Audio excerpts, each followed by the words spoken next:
Feel free to ask any question. No question is too silly or too difficult to ask. Please feel free to do so, and we can then allay any issues that you may have. So we'll open up the floor now. Thank you.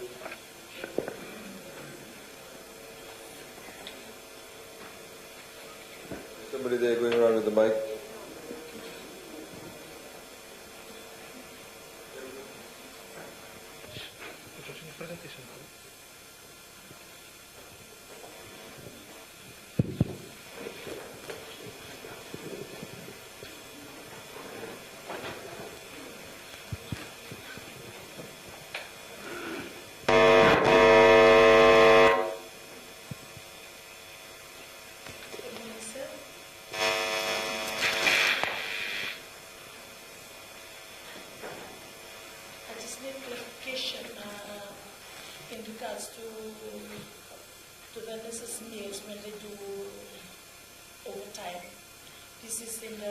When they do pull-through with morning through to afternoon shift.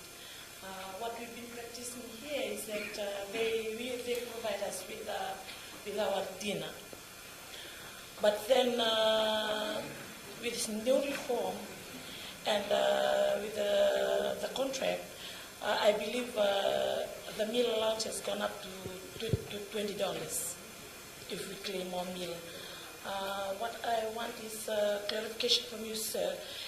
If possible, if our nurses can claim for their meal allowance when they do pull-through shift. Because we've been complaining about meals through our dietitians, what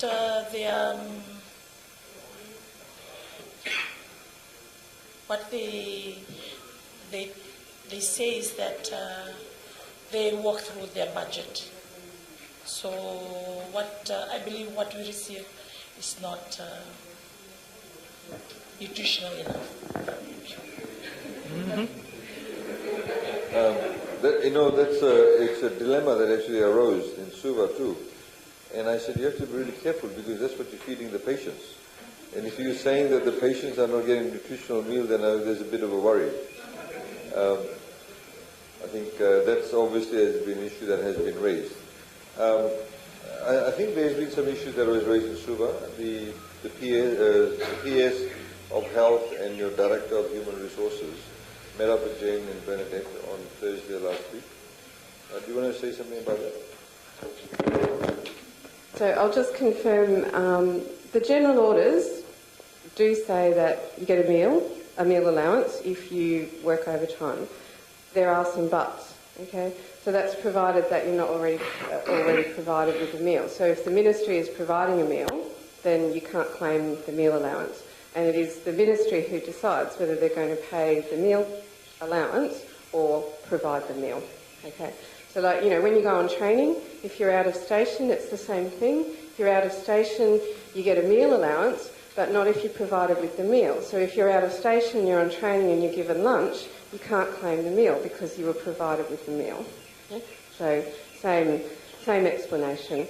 The question of the quality needs to be addressed separately.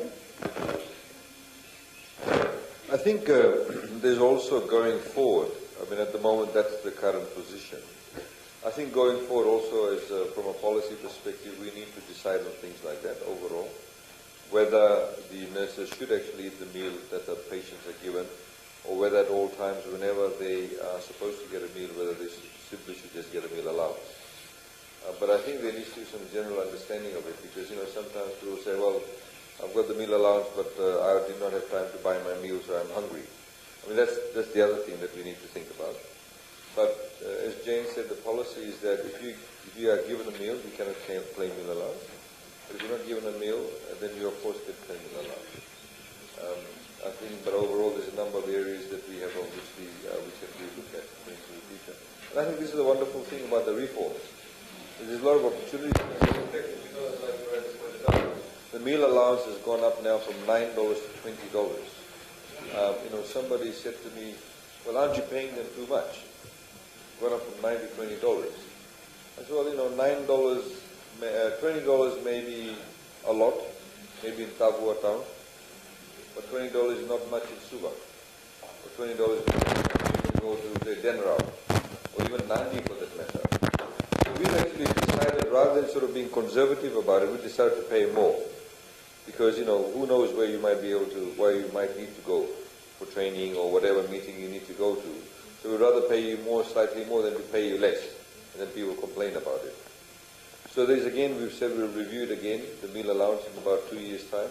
And I think that's sort of all that's very good in the next 2 years. But if you see the back of this form,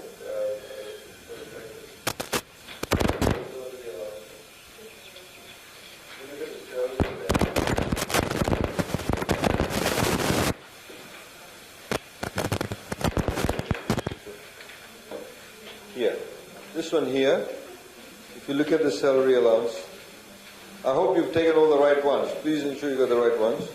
This one here, that's a single page. At the back of it, it says that the salary bands are inclusive of all allowances with the following exceptions.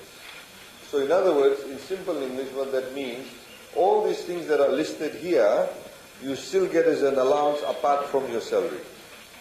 Okay?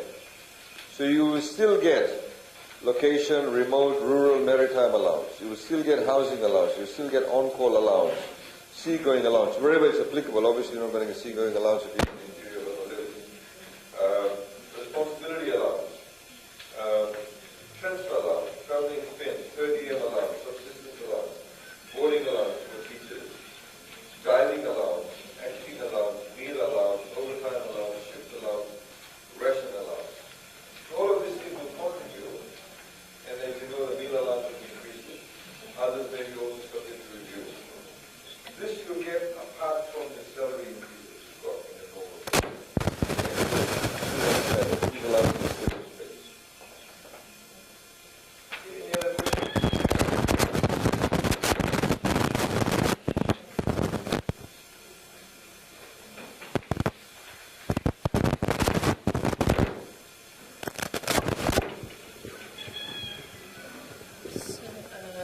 Just inquiry to clarification.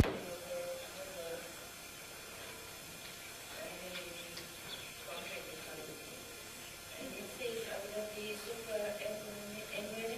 superannuation aid, subject to clause 3, sorry, the salary does not include contributions to the FNPF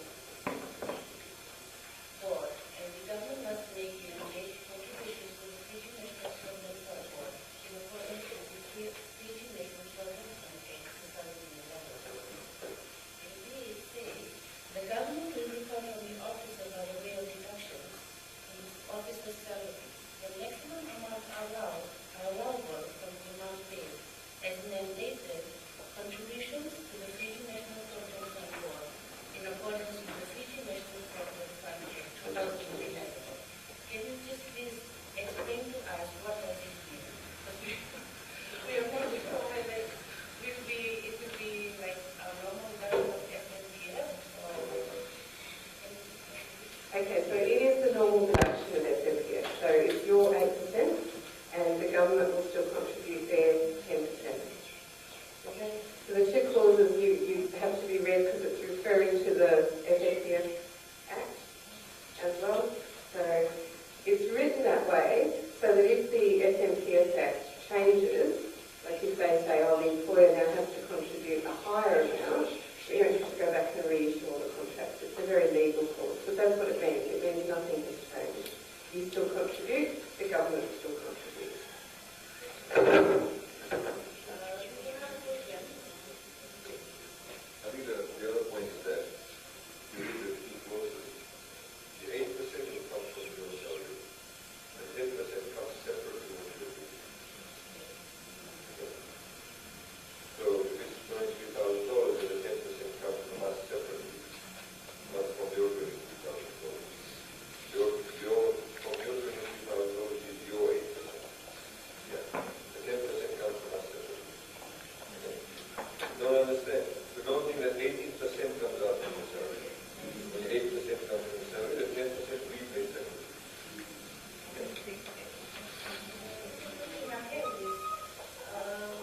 What we program was 25% for specialized nurses.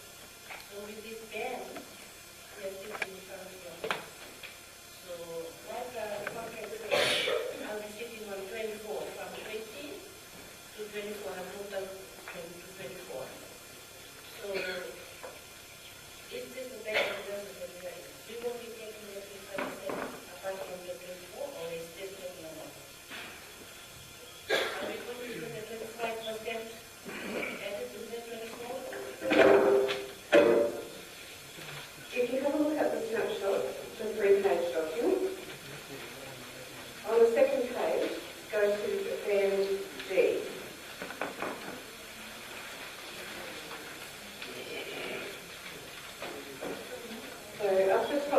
specialist nurse. So it is, the substantive salary is going up to 28,605. Okay. But you'll see the percentage increase for that particular one, if they were coming from 19, is 49%. So that's well above the 15%. So on the right-hand side, you'll see that it says the contract is being issued at band F on the new salary. Okay? And it will vary depending on what step you're on before, so that's just an example for that particular step. They're the positions that have to be advertised. Okay? The Ministry is finalising the list of the specialisations. It's taking a little bit longer than we expected. They've now been given a deadline and they've been told if it's not done by this particular deadline, we're going to use the draft list that they provided for the budget and start to issue the acting letters. So what will happen is that you'll get an acting letter if you're a specialised nurse. So if you're a midwife, for example, you'll get an acting letter on the higher salary. When the jobs are advertised, if you get appointed to the job, that's when you get the contract at the higher rate.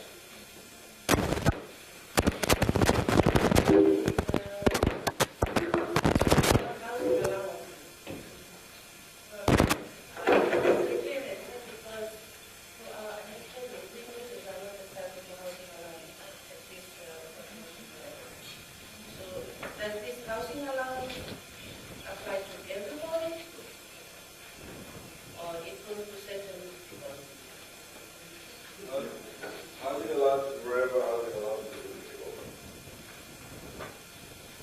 So if the system currently says that you're not entitled to housing allowance, then you won't get the housing allowance. So those of you who are entitled to housing allowance will continue to get the housing allowance separate to yourself. Yes. This is to clarify that these allowances are still in place, separate to yourself. It does not mean in the same way, for example, we have like, maritime allowance. There obviously exists in here that means the maritime allowance. You go to the maritime area. Only when you go to the maritime area, there's going to be a difference. If you currently are not entitled to housing allowance, you won't get the housing allowance. So those people who are entitled to the housing allowance will get the housing allowance.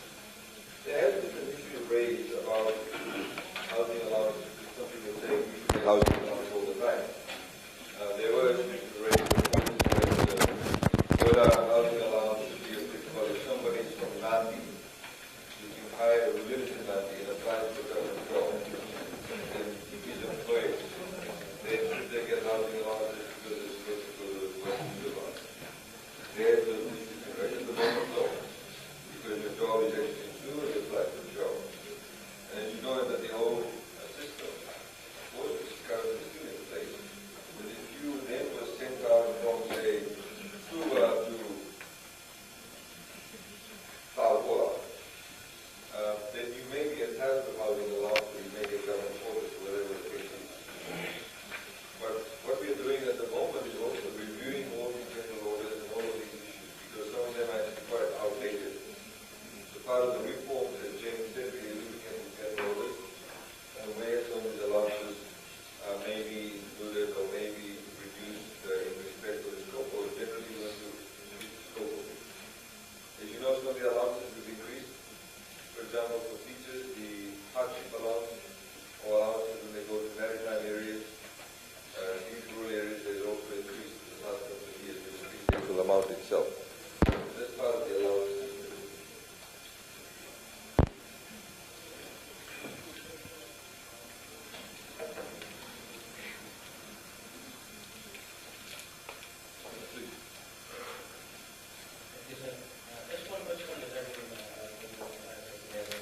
We transport patients in ambulance from one station to another. And just wanted to inquire, because there is confusion on this topic regarding places. Are they covered in donors where when a point of time comes to an accident or something, we get badly injured or something happens for us, we get badly. So are we as nurses, we are covered in this case? We had exactly the same question in Nandi from this. Or was it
No, look, I'm sorry going through that.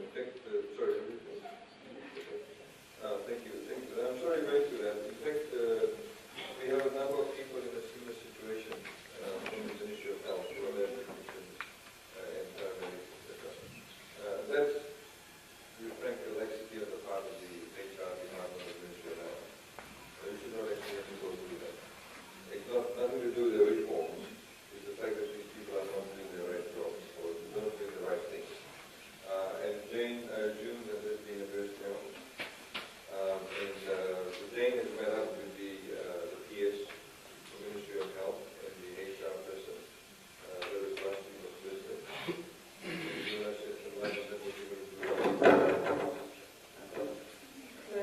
Well, there's one group of positions that they told me the selection report's now with the permanent secretary, and then there's another group of positions where the panel, they're just doing their referee checks. So one group should be out this week, and the next group should be out, depending on how long people's referees take to respond. So the other thing we've asked the ministry to do is to look at all of the positions that are in that vote, because we know about the lab, but there may be others, and we've asked them to, evidently they have a timetable, they know when they're due to be completed. We've asked them to publish that in the next week or so that people will at least know when those jobs will be released. Some of the issues have actually been around getting the panel to meet. So they like to have the supervisor from the area on the selection panel, and a lot of the issue has been around getting those supervisors to conduct the selections faster, because they've been resisting a little bit. Because for them, they'd be quite happy to just keep extending, but they don't necessarily understand the other issues around particularly short extensions.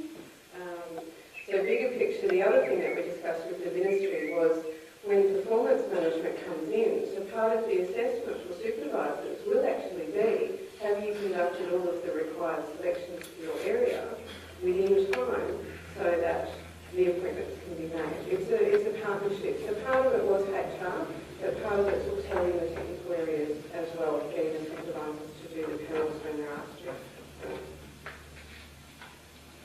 The other issue, though, Jane, I think that we need to take heed of is that if people have stopped receiving the housing allowance, they need to be compensated for that.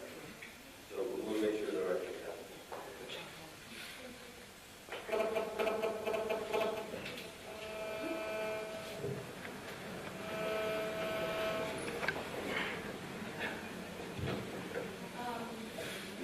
So with due respect, I just need a clarification.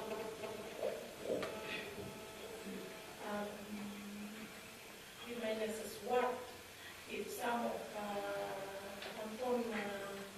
conform what, meaning the permanent nurses who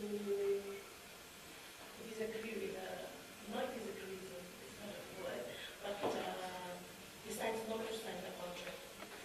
Has the government have any place for them in terms of remuneration?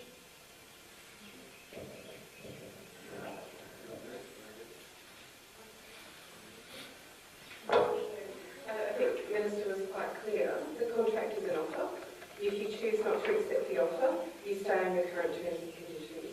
There's no threat to your employment. You keep your permanent status, and you keep your current terms and conditions, so the same salary that you were on before.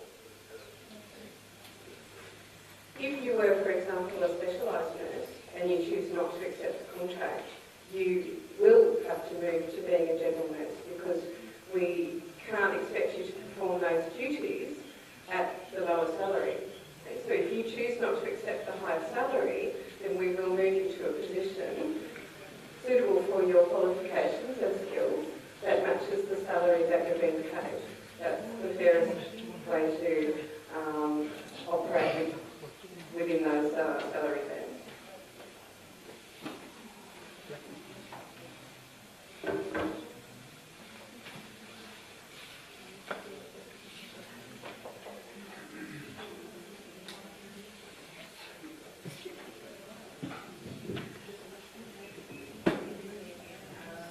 With the respondent, the regional, did you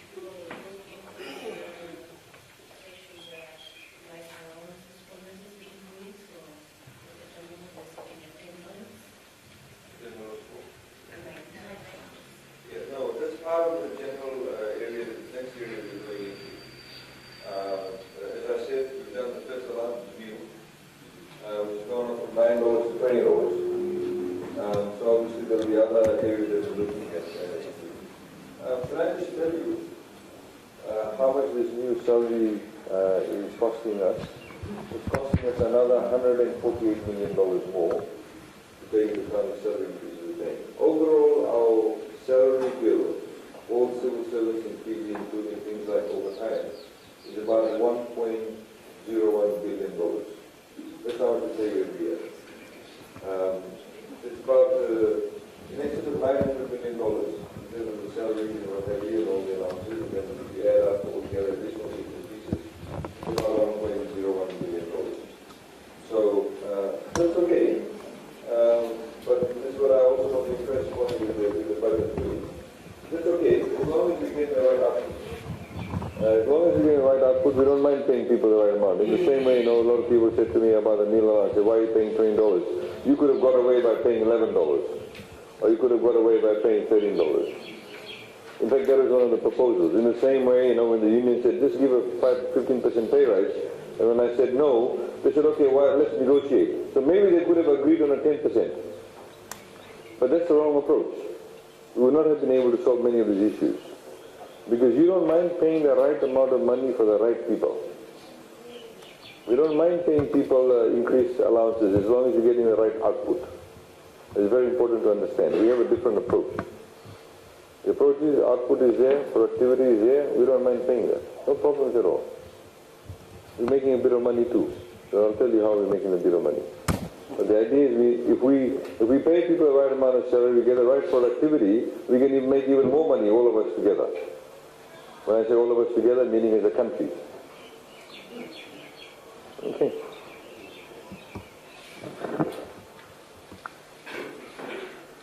You from the back or the front line seem to be asking all the questions.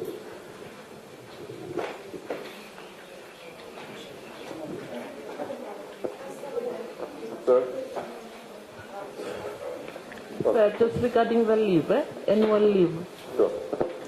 We'll be taking, some of us nurses will be taking our annual leave on November and resume on December. Is it possible that after the leave, then we'll sign our contract?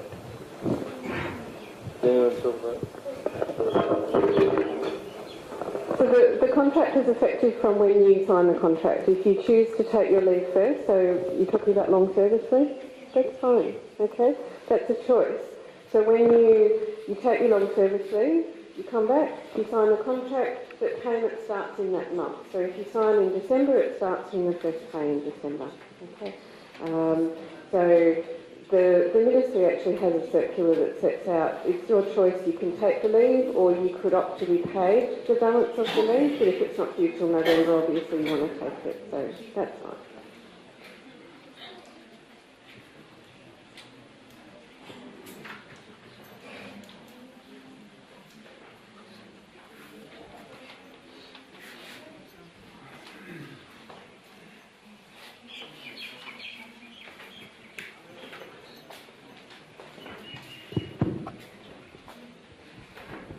So, first of all, I want to thank your department this morning. I just want to ask a question on civil service job evaluation exercise snapshot. On the first paragraph, watchman hourly rate. You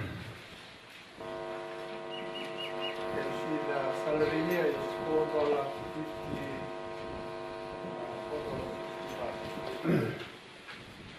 I think this salary in effect in vulnerable, especially rural areas. I work in city security and I got $2.35 an hour. That's why I want to raise up this question this morning.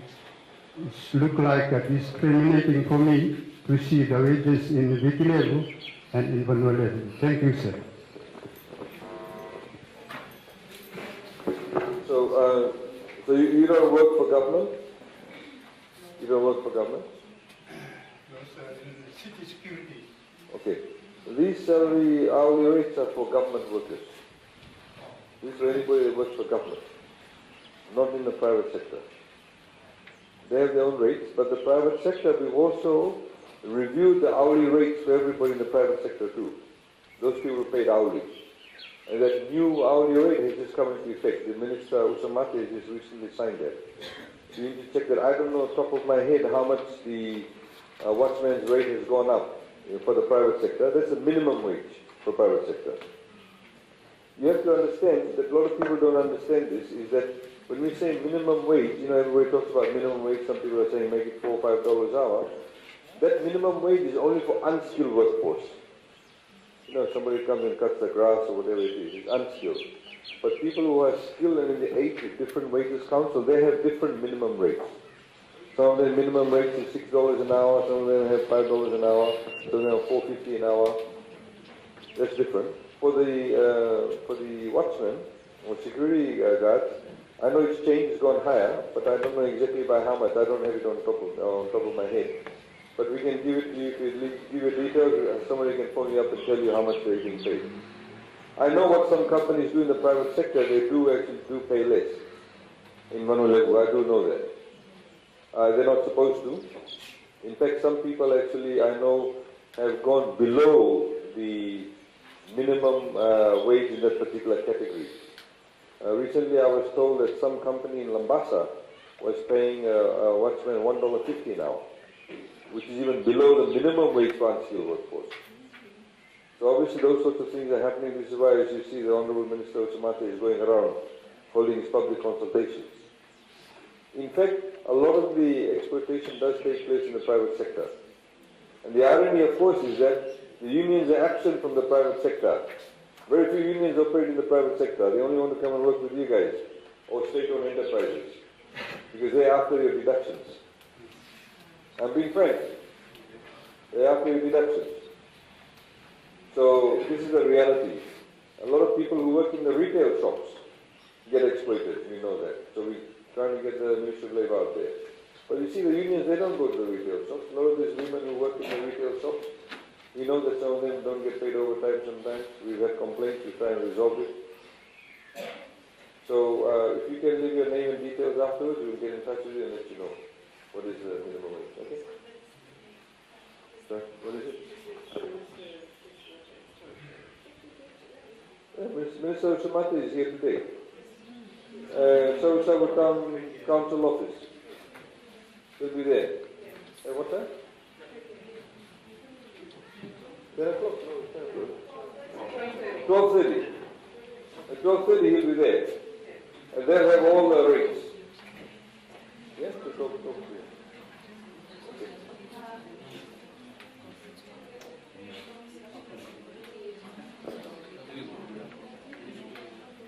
Yeah, PA's office, 3 o'clock and 12:30 at least. Savusavu Town Council. Public consultations are 2 o'clock at the Town Council office and 3 o'clock. 2 o'clock at the Town Council office and 3 o'clock at the PA conference room. Okay, anybody else?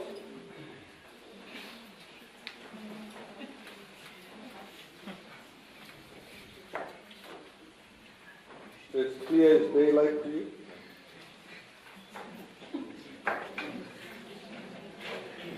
Okay, maybe you might get some ideas whilst I'm doing the presentation, but if you have any further queries, is it okay for you if I take you through the budget now?